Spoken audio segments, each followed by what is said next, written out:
शाहबाद में सूरजमुखी की सरकारी खरीद एमएसपी पर शुरू हो, इसके लिए अनाज मंडी चौक लाडवा रोड पर चल रहे भारतीय किसान यूनियन चंदनुई के धरने में अखिल भारतीय कांग्रेस कमेटी के प्रवक्ता एवं राज्यसभा सदस्य दीपेंद्र सिंह हुड्डा वीरवार शाम को पहुंचे। हरियाणा के पूर्व विधानसभा सदस्य अशोक अरोड़ा, लाडवा के विधायक मेवा सिंह और मुलाना के विधायक वरुण चौधरी के साथ पहुंचे हुड्डा ने सर्वप्रथम कांग्रेस पार्टी की ओर से धरने को समर्थन दिया और उसके बाद कहा कि देश की केंद्र एवं प्रदेश की भाजपा सरकार ना किसान की, ना जवान की है और ना पहलवान की है। अगर ये सरकार है तो सिर्फ धनवान की है। उन्होंने कहा कि 6 जून को किसान नेशनल हाईवे पर सूरजमुखी की फसल का केवल न्यूनतम समर्थन मूल्य मांग रहे थे, लेकिन इसके बदले में मनोहर सरकार ने किसानों पर लाठियां बंधी है।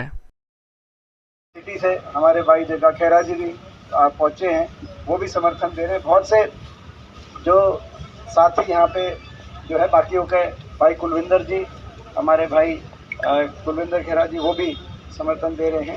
और इस धरने पे कि वो उस कमेटी में उनको जो है इस तरह की कमेटी बनाई गई और आज तक उस कमेटी की ना मीटिंग हुई, किसी किसान यूनियन ने उसको एक्सेप्ट नहीं किया और 1.5 साल हो गया, रफा दफा होगी बात। हम बार बार हर संसद में पूछते हैं कि भाई किसान आंदोलन के समझौते का क्या हुआ। जो कृषि मंत्री हैं तोमर साहब, वो उठ के हम पे ही जो है कहते हैं कि भाई तुम यूँ करते हो, तुम यूँ करते हो, हम पे ब्लेम। मतलब तो ये तो उल्टा चोर कोतवाल को डांटे वाली बात हो रही। मैं एक बात और कहना चाहता हूँ, ये विश्वासघात का प्रतीक भी है जो कल लाठीचार्ज हुआ, और ये खट्टर सरकार की कार्यशैली का भी प्रतीक है, क्योंकि खट्टर सरकार एक ऐसी सरकार है जिसने अपने कार्यकाल में हर वर्ग पे लाठियां बरसाने का काम किया है। केवल किसान ही नहीं, किसानों पे लाठीचार्ज इस सरकार में हुआ। गरीब आदमी पे, मनरेगा के मजदूरों की जब बजट काटा गया तो करनाल में जब उनका प्रदर्शन हुआ, उन पे लाठीचार्ज हुआ।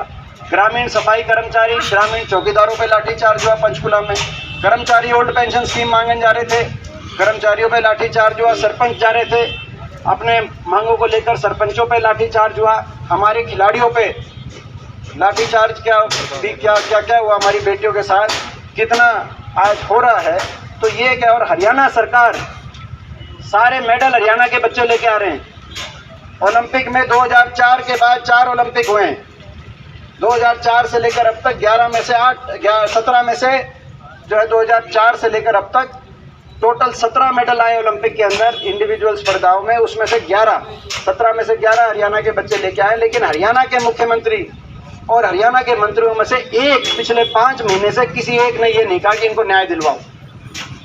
एक ने नहीं कहा। अब जो बात कर रहे हैं, कल खेल मंत्री बुला के बात कर रहे हैं कि इनको न्याय दिलवाएंगे कि नहीं दिलवाएंगे, तो नीयत तो दिख गई आपकी। लेकिन एक किसी हरियाणा के खेल मंत्री ने या मुख्यमंत्री ने ये नहीं कहा हमारी बेटियां हैं, इनको न्याय दिला। तो कोई वर्ग नहीं, खिलाड़ियों से लेकर किसान तक हर वर्ग को सरकार ने अपमानित कर। तो ये सरकार की तानाशाही का भी प्रतीक है लाठीचार्ज, बीजेपी की किसान विरोधी चेहरे का भी प्रतीक है और इनके वादा खिलाफी का भी प्रतीक है। मिला और जब 5 बार बातचीत के बाद भी नियमित खरीद नहीं हो पाई, उसके बाद किसान शांतिपूर्ण प्रदर्शन कर रहे थे, लेकिन उनको पे जोर जबरदस्ती की गई, बर्बरता से लाठीचार्ज किया गया और बहुत से हमारे किसान, और जिसमें हमारे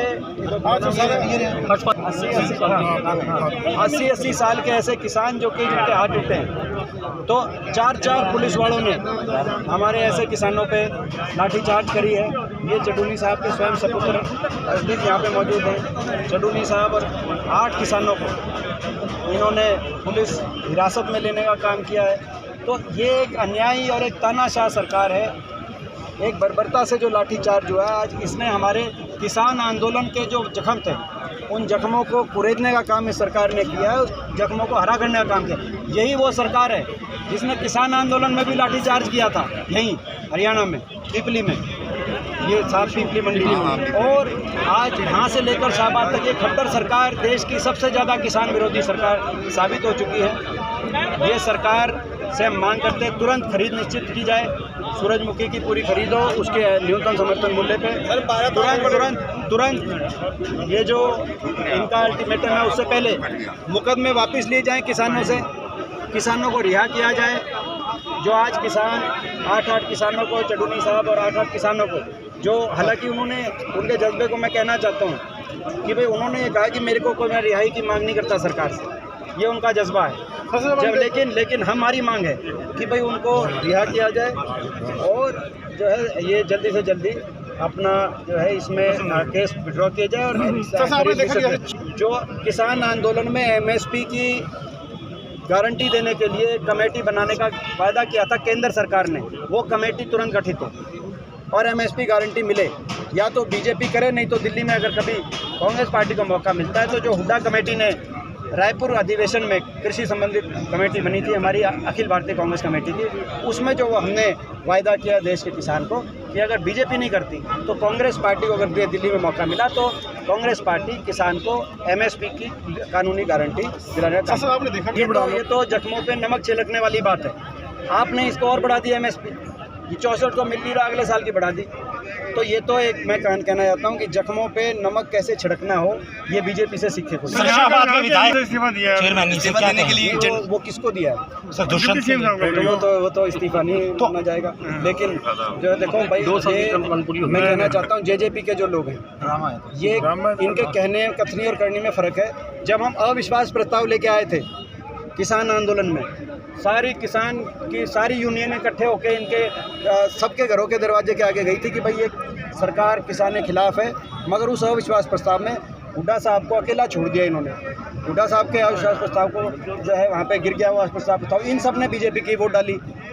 तो ये उस समय बाहर कुछ कहते थे, अंदर जाके बीजेपी की वोट देते थे। आप पार्टी भी दुष्यंत दोषी है, उतना ही रामकरण दोषी है, क्योंकि इसके समर्थन से सरकार बिल्कुल आप पार्टी